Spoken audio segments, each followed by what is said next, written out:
Good morning. Today is Tuesday, June 28th, 2022. Many years ago, I officiated at a funeral. A woman had passed away, and she and her husband had been married for 60 years. And the husband told me at the funeral, throughout the 60 years of our marriage, we never had an argument. Wow. Sounds idyllic. At that time, I don't remember exactly how long I was married. A much shorter time. On the surface, it seems like that's the goal. That's what you want. It seems like that is a couple who took seriously the lesson in our Torah portion, the Parsha of Korach, where the Torah says, after the debacle of Korach starting a rebellion and creating machlokas and argument and strife, the Torah says, Korach, of course, is punished. Moshe is shown to be the true leader. And the Torah says, V'lo yiyeh keKorach v'kadaso, don't be like Korach. Not just to say that he's wrong, but don't be like him. That's an injunction. Do not act the way Korach and his followers acted. So I would say the lesson from our parsha: don't act like Korach. Don't engage in machlokas. Don't argue. Don't rebel. Don't create controversy. If Moshe says this is what God wants, you listen, you accept it, you don't disagree. Lo yeh keKorach v'kadaso, don't be like Korach.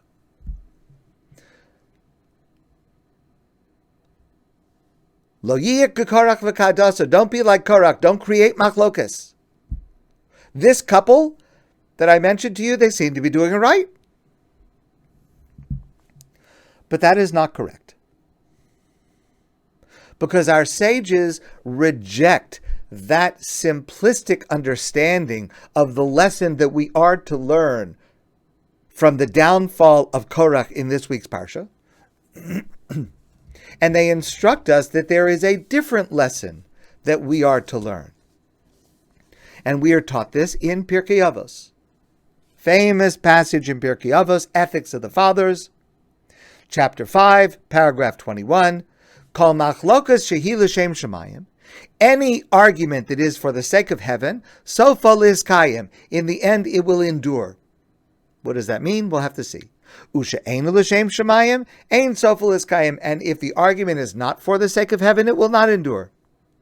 Ezui machlokas shehi l'shem shemayim, what is an example of a machlokas, of an argument that is for the sake of heaven? Zu machlokas Hillel v'Shammai. This is the disputes between the Talmudic scholars Hillel and Shammai. They lived during the time of the Mishnah. They argued about a wide range of scholarly topics. And that's an example of a machlokas, of an argument which is for the sake of heaven. V'she'einu l'shem shemayim, zu machlokas Korach v'kol adaso. An example of a machlokas that is not for the sake of heaven, that's the machlokas of Korach and his followers. Notice, our rabbis do not say, don't argue. That's not the lesson to derive from our parsha. Rather, our rabbis say, don't argue like Korach. Instead, you should argue like Hillel and Shammai.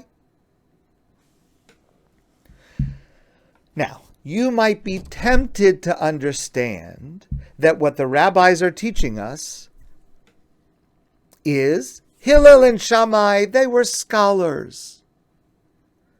They had scholarly disagreements, academic disagreements about details of Jewish law. Which paragraph of the Kiddush on Friday night is said first and which paragraph is said second? What's the order of lighting the Hanukkah lights? Do you start from 1 and go up to 8? Do you start from 8 and go down to 1? And Hillel and Shammai had these intellectual, academic, gentlemanly arguments, calm, respectful, But certainly they didn't argue with the kind of drama and the provocative nature and the angriness of the showdown instigated by Korach and our Parsha. That's what our rabbis mean to teach us, right? An angry, dramatic showdown with that is provocative, that creates all kinds of stress. That's what you should not do. But a calm, gentlemanly difference of opinion among scholars, that should be okay. But that is also an incorrect reading of what our rabbis are teaching us, because Hillel and Shammai argued vociferously on many, many topics. They were great, outstanding scholars. They were amazing, refined human beings, and they argued, they yelled. They argued passionately about the subjects about which they disagreed. They saw themselves as arguing over the meaning and legacy of Judaism, nothing less than that. They argued over the nature of God and our relationship with God.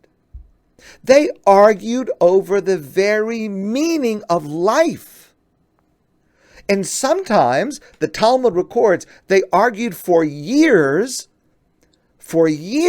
over a single issue. The Yerushalmi, the Talmud Yerushalmi, the Jerusalem Talmud says that it happened in one of their arguing. They almost came to blows. Hillel and Shammai were no less dramatic, no less passionate, no less involved in the arguing that they did with each other. No less emotional. But our sages insist that the lesson is not don't fight, but rather fight like Hillel and Shammai and not like Korach.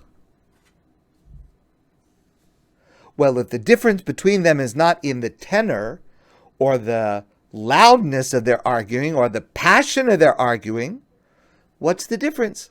Why is one good and the other bad? Why are we enjoined to do one and we are warned away from doing the other? So the answer I'd like to share with you is based on the commentary of two of the classic commentaries on the Mishnah. One is Bartenura, the other is Rabbeinu Yona. And the answer comes from a closer reading of the Mishnah that I read to you before from Pirkei Avos. Kol machlokas shehish l'shem shemayim sofel is kayim. A machlokas that's for the sake of heaven, it will endure. What is a machlokas l'shem shemayim? It means an argument that is for the sake of truth. What is a machlokas shelo l'shem shemayim? Not for the sake of heaven? That's an argument for the sake of victory. They're two very different kinds of arguments. Both can be dramatic and passionate and loud. One is an argument searching for the truth. The other is the argument searching for power. Korach wanted victory. He wanted that he should win and Moshe should lose. He wanted power. He wanted status. He wanted a bigger role. He wanted Moshe to give up some of his authority that he should have. He wanted more honor. He says, it's not enough just to be a Levi. Ubikashtem gam kuhuna. He also wanted to be a Kohen. He wanted more. He wanted to win. He wanted victory. Moshe provided a rational response to Korach's challenge of who should be the leader. Moshe said, let God decide. It's not me. Let God decide. Now, at the moment when Moshe says to Korach, listen, you're challenging that I should be the leader. Let God decide and it'll be clear. That should have been the end of the discussion. I mean, logically, that should have been an adequate response to Korach's challenge, but it wasn't. Moshe's response, let God decide, makes sense if the issue is who does God choose. Then Moshe's answer makes sense. Let God decide. God will establish. But Korach wasn't listening to that. That didn't change Korach's mind because he wasn't interested in truth. He wasn't interested in who actually God had in mind to be the leader. He wanted power. He wanted victory. He wanted to win. And so he insisted on his approach and his machlokes, regardless of the fact that Moshe said there's a really simple way to settle this. No, Korach says, there is not a simple way to settle this until you give up. Because until you give up and I have more, this is not settled. Because Korach was after victory, was after power. Then the Torah tells us that Moshe went to Dasan and Aviram. They were two of the followers of Korach, who the truth is objectively had no reason to be part of Korach's rebellion, but they joined in. And they had a different complaint. So Moshe went to address their complaint. And they refused to speak to Moshe. Which, of course, is the clearest sign that they were not interested in the truth. If you and I disagree about something, and I say to you, I have a solution, and you're not interested in hearing the solution, then clearly you're not interested in the truth of the matter. You want to be right. You want to win. And that's the point of our Parsha. This was not a rebellion for the sake of truth. This was a rebellion for the sake of victory, for the sake of power, for the sake of honor, for the sake of I want to win and you have to lose. And in any such machlokas, that's a machlokas shelo l'shem shamayim, not for the sake of heaven. Says the Mishnah, Sofa eina liskayim. It will not endure, which means both sides lose. Not just the one who starts it, but both sides lose. And this is a really important lesson, and this is relevant to every single one of us. One of the main lessons we learn from this parsha is that a machlokes, where the goal is not truth but power, it is destructive. Both sides suffer. Because if you win, I lose. But if I win, I also lose. Because in diminishing you, I diminish myself.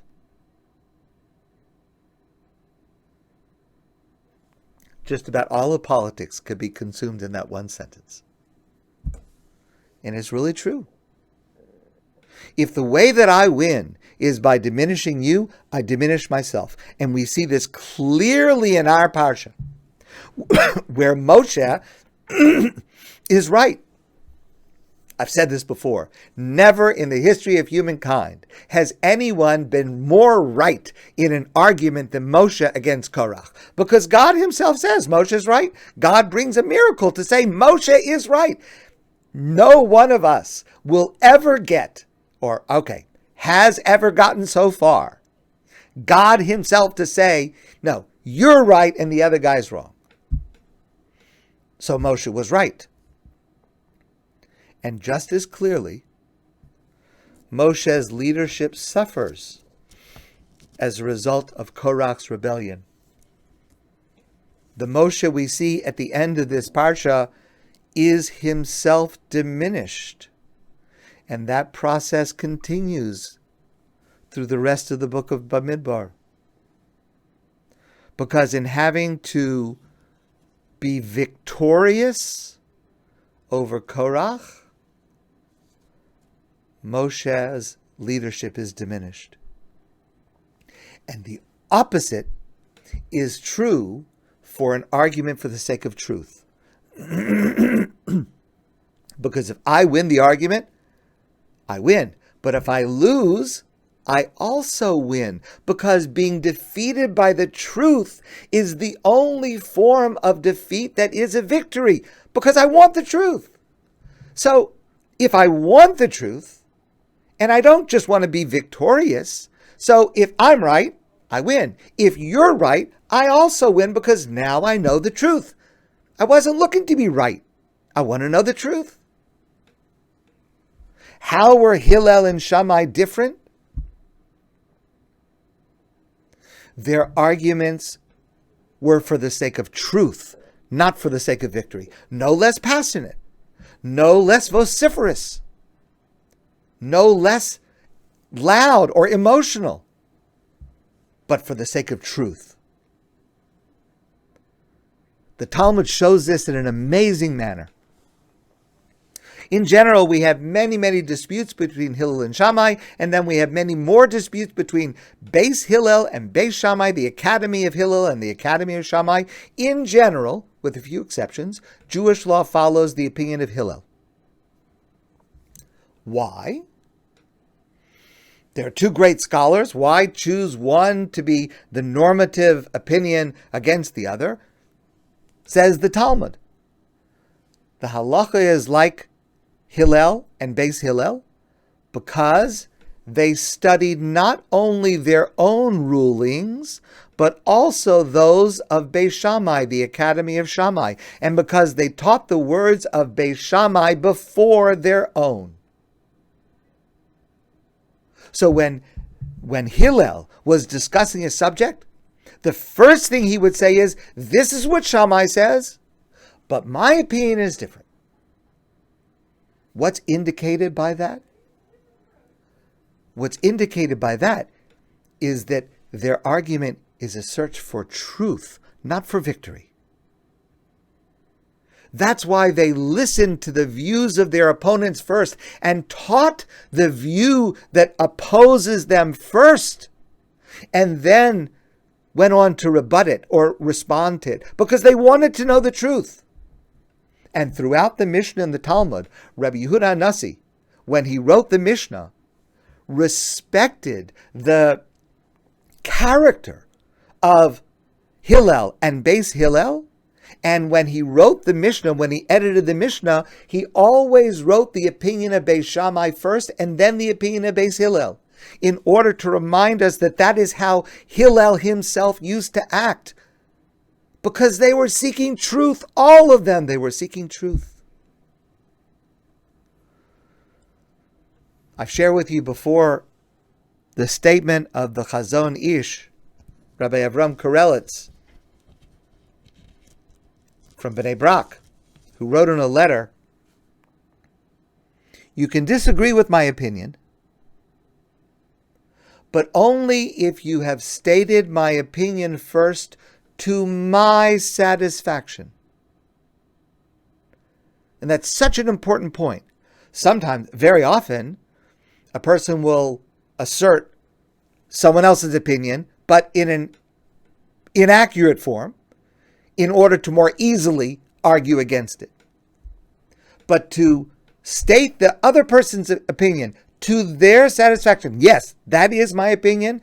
Now let me tell you why I disagree. Now let me tell you why I think that's wrong. That's when you have the right to disagree. That's when there is a search for truth, not for victory. And that's why in an argument for truth, both sides win, because each is willing to listen to the views of the other side and is thereby enlarged. I learned something new. I would have liked to have learned that I was right, but at least I learned what the truth is. And the sign that this is the case is each party in the dispute, again, no matter how vociferous, no matter how emotional it gets, each is willing, if refuted, to say, I was wrong. That's the sign, because there is no triumphalism in victory, no anger or anguish in defeat, if the search is for truth. And that's why I think that marriage with no fighting at all, no argument over the course of 60 years, something's wrong there. That's just not natural. Because our rabbis did not conclude from the Korach rebellion that argument is wrong, that leaders are entitled to unquestioning obedience, that the supreme value in Judaism is, as it is in certain other religions, submission. No. To the contrary, argument is the lifeblood of Judaism. That's a quote from Rabbi Jonathan Sachs. Argument is the lifeblood of Judaism, so long as it is rightly motivated and essentially constructive in its aims. In other words, focused on finding the truth, not in becoming victorious. The story of Korach remains the classic example of how argument can be dishonored. Hillel and Shammai remind us that there's another way. Conflict resolution by honoring both sides and employing humility in the pursuit of truth. My friends, I want to wish you a great day, and I look forward to seeing you soon in person.